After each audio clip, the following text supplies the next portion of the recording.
ولی وہ ہے جو اپنے حال میں فانی اور اللہ پاک کے مشاہدہ میں باقی ہو، نہ اسے اپنے نفس پر کوئی اختیار ہو اور نہ اللہ کے سوا کسی کے ساتھ قرار پائے۔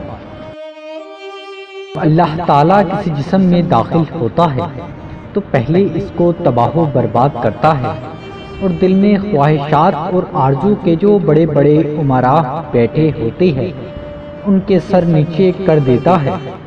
جب وہ اس بستی کو اچھی طرح اجاڑ لیتا ہے تو خود آپ آ کر بیٹھ جاتا ہے، پھر یہ بستی از سر نو آباد ہوتی ہے۔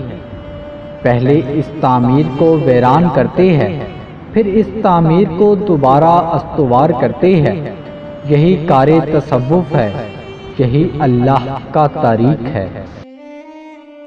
تم نامحرم عورتوں کے پاس بیٹھتے ہو اور پھر یہ کہتے ہو تم ان کی طرف مطلق توجہ نہیں، یہ جھوٹ ہے۔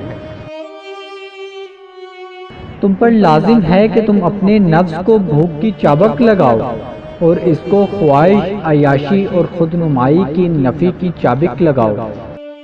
بے نمازی کو مسلمان کے قبرستان میں دفن نہ کیا جائے۔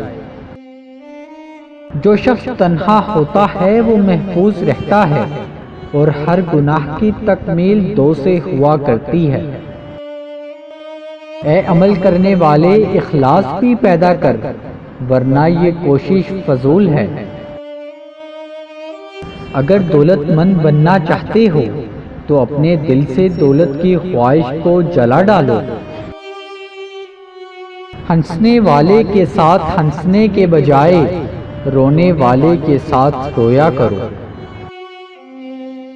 جلدی نہ کرو، جو کام میں عجلت کرتا ہے خطا کرتا ہے یا اس کے قریب ہو جاتا ہے، اور جو تاخیر سے سمجھ کے کام کرتا ہے صائب ہوتا ہے۔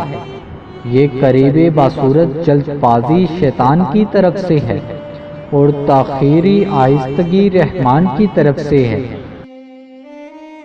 اپنی موت کو یاد کرنا تمام بھلائی اور سلامتی کی چابی ہے۔ اگر تم موت کو یاد کرو گے تو تمہارا لالچ کمزور ہو جائے گا اور امیدیں کم ہو جائیں گی، پھر تمہیں احساس ہوگا کہ ہم سب اللہ کے ہیں۔